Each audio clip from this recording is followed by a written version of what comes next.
Nananatiling nasa Amerika ang nagbitiw sa pwesto na Department of Public Works and Highways Secretary Manuel Bonoan. Ito'y sa kabila ng kasalukuyang investigasyon sa mga proyektong pang-infrastruktura sa kanyang dating pinamumuno ang ahensya. Ayon kay Ombudsman Crispin Remulla, lumagpas na sa itinakdang panahon ang pananatili nito sa ibang bansa. It's overstaying already. So kung na-monitor tayo ng US Embassy o ng American State Department, overstaying na si Manny Bonoan. They can actually send him home already. They can actually deport him already.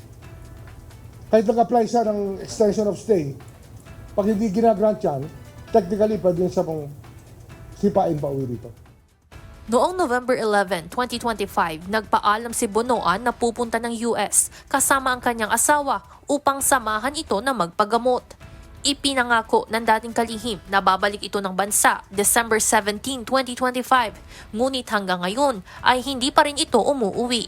Kaugnay nito, inisyuhan na rin si Bonoan ng sapina ng Senado upang dumalo sa isasagawang pagdinig ng Senate Blue Ribbon Committee sa flood control scandal sa Lunes, January 19. Payo ni Remulla kay Bonoan, voluntaryo na lamang na umuwi kaysa sa pilitan pang bitbitin ng mga otoridad.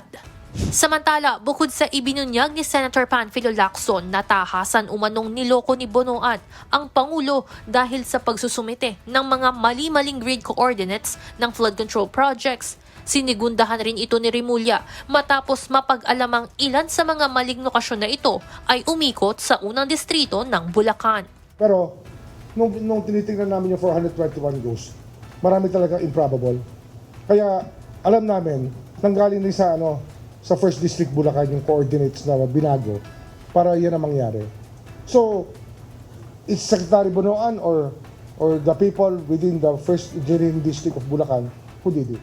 Pinaghihinalaang hindi lang si Bonoan ang nagmanipula ng mga datos, kundi maging ang ilang mga opisyal mula sa naturang distrito. Suspetsa pa ni Remulla, maaaring nasa 30% lang ng 421 ghost flood control projects ang tiyak, ngunit vine-verify pa ito ng Public Works and Highways Department. Matatanda ang isa si Bonoan sa inirekomendang kasuhan ng Independent Commission for Infrastructure sa Office of the Ombudsman, kasama ang dalawang dating undersecretary ng DPWH na si Catalina Cabral at Roberto Bernardo. Evan Alvarez, UNTV News and Rescue. Diyos ang aming sandigan, serbisyo publiko ang aming pinakahalagahan.